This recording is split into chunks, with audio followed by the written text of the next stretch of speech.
All right, welcome back to Salt Lake. Time right now is 7:15. With the midterm elections about 10 weeks away, there's a lot to talk about when it comes to politics. There are potential changes to mail-in voting. Plus, what are some of the biggest issues and the biggest races that Utah voters will be deciding? Bryan Schott of Utah Political Watch joining us now to break it all down. Bryan, I'm a big fan of your work. Thank you for coming in. Thank you for inviting me. Okay, so let's talk about the mail-in voting first. There was this Supreme Court decision. I saw the headlines. I saw the articles after that. I was kind of confused.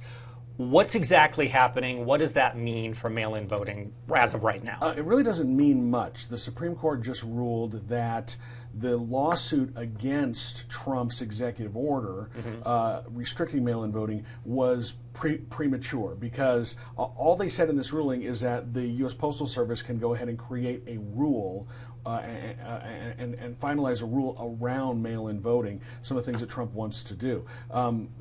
And so now it goes back to another lawsuit that has a nationwide injunction about this rule, and we could get a decision on that as early as today, on Wednesday, and that's in a lower court. And it'll be interesting to see how that works out, because the judge specifically told the U.S. Postal Service, you cannot move forward on this rule, and they already have. So we don't know where that is. Ultimately, it doesn't mean anything right now, but it could have some implications for November. Essentially, the Supreme Court just kicked the can down the road a little bit. They just said the states cannot sue because there's no harm yet. This rule hasn't been implemented, hasn't been finalized, it's not in place. So once that happens, they'll probably sue again, and then it will be playing out closer to the election. Yeah, the justices specifically said, we're not issuing a ruling on the legality here.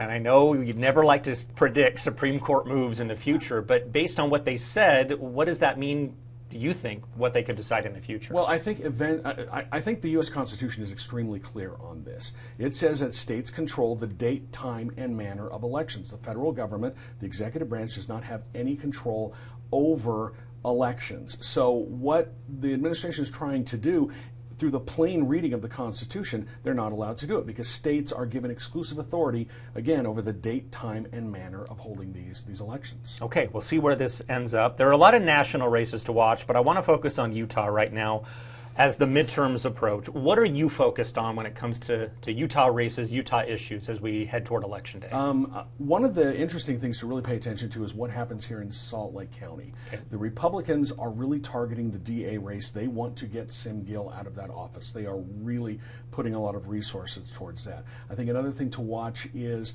what's going to happen with the Salt Lake County Council. The Republicans have a one-seat majority, and the Democrats are really pushing forward, trying to flip one of three seats that are up for election, and these seats were held by Republicans.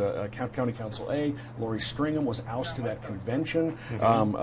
Amy Winder Newton in District 3, she's not running again, and Sheldon Stewart in District 5. And if Democrats can flip one of those seats, then they'll have a majority on the county council. So I think that that's going to be a really big battle.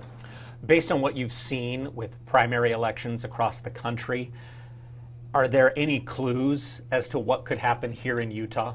I think that we've discovered that the whole data center issue is a really potent issue, and people are angry about this, and it's one of those rare issues that is going across party lines. Republicans don't like data centers, Democrats don't like data centers, independents don't like data centers. As we saw, I think that's one of the primary reasons that Utah Senate President Stuart Adams lost his seat in the legislature, the backlash to the Box Elder County data center project and the way that it was handled.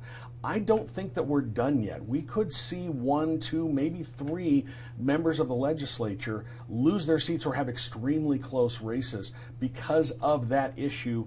And then you tack on top of it affordability. People are really worried about the economy. They're worried about gas prices. They can't buy groceries. The economy is really slowing down. Here in Utah, we've been kind of insulated from that because we've had a really robust economy. But that's not going to be forever, and we'll be following the trend of the rest of the nation and see some sort of slowdown as well. And I think that is really dangerous for incumbents. It's really an anti-incumbent, I guess, atmosphere out there right now. Do you? I mean, when Adams lost his seat, as did some of the others, were you as shocked as a lot of other people were? I thought it was a possibility. I didn't think it was going to be, almost a 10-point loss. Mm-hmm. And there were 3 candidates in that race, and the not Stewart Adams vote were about 2/3 of all the ballots, and that kind of surprised me. I initially thought that Adams was going to be able to hang on in a 3-person race, but that data center project, I think that really dragged him down to an extent that even I didn't see coming. That was extremely potent issue. You have named some of those issues, the data centers, the affordability crisis. I want to talk about that proposed ICE facility. What, if any, effect, if any, do you think it's having on local elections in our area? Well, it is in Salt Lake City. It could be an issue here in Salt Lake County. I don't know if it's going to be statewide. There is some opposition to it, and as we saw last week, the Department of Homeland Security and Salt Lake City put a pause on their lawsuit over the facility because DHS is trying to now unload that warehouse. So I'm not sure where this is going. There's been some reporting that we could see them try to create a detention center in another part of the state. Salt Lake City took some moves to restrict and really hamper the ability to open that there. So I don't know how much of an issue that's going to be in the elections, because we're about 10 weeks away, mm-hmm. and 10 weeks is a long time. I mean, a lot of people still remember the chaos we saw in Minnesota when the ICE agents were there, but a lot can change in 10 weeks, and who knows what issues are going to pop up between now and then. So it's hard to say if this is going to flare up or not. Right now, I wouldn't say it's going to be too much of it's not going to be a really strong issue when you have things like the economy and affordability. I want to talk about one specific issue that you've done some reporting on, Mike Lee's fundraising email that was geared to help Republican Senate races. You reported that the default allocation gave 96% of the funds to Lee and the rest to the other 4 candidates he was fundraising for. How common is that? To be fair, he's not the only one who has done this. Okay. You will see members of the Senate, members of the House, they will fundraise for other candidates. Senator Lee sent out a fundraising email where he was fundraising for 4 Republicans on the ballot. 3 of them are in non-competitive races, really. The 4th is Ken Paxton in Texas.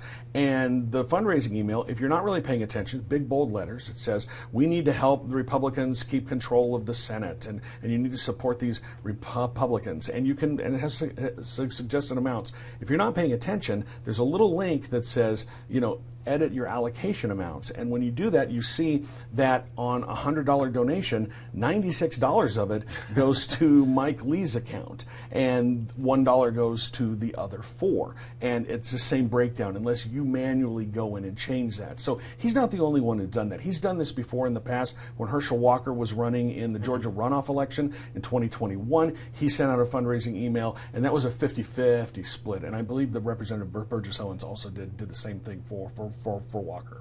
So essentially you got to read the fine print, essentially. I mean, if you want your money to go to a specific candidate. One of the things I've really noticed about Senator Lee is he is really trying to fundraise off of everything that's happening in the news. He sent out an email last week because Senator John Fetterman, the Democrat from Pennsylvania, had leveled some criticism against his own party. And Lee was on social media urging Fetterman to join the Republican caucus. And he sent out a fundraising email that says, hey, donate to me to show John Fetterman what kind of support he would have if he were to switch over to the Republican Party.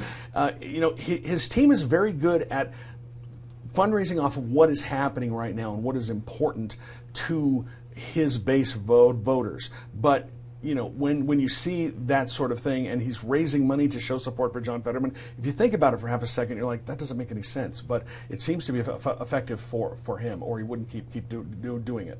One thing I wanted to ask you about before we left, and I'm sorry if this is a surprise, but I want to ask you about Lieutenant Governor Deidre Henderson and her pretty public pushbacks to Donald Trump, going back to that original sort of mail-in voting topic.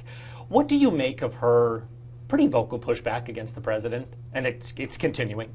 I make of her that she's following the rule of law. She's not doing anything that is not consistent with state law and the Constitution. I'm surprised that she's the only member of the executive branch who's really out there. I wouldn't expect I wouldn't expect the Attorney General, because he's representing her in court. But she seems to be taking great glee in rubbing the Trump administration's nose in it every time that they lose in court. She's got a running scoreboard. But that's consistent with what her job is. Her job is to be in charge of elections, and the things that the Trump administration is asking her to do, she is saying it's illegal, you can't do it under state law, and you can't do it under the U.S. Constitution. So I'm surprised at her attitude while she's doing it, but I'm not surprised that she's pushing back so forcefully, because that is her job. Okay. Bryan Schott with Utah Political Watch, thank you for coming in. Thanks. I would love talking politics with you on a regular basis, so Anytime. I appreciate it. Okay.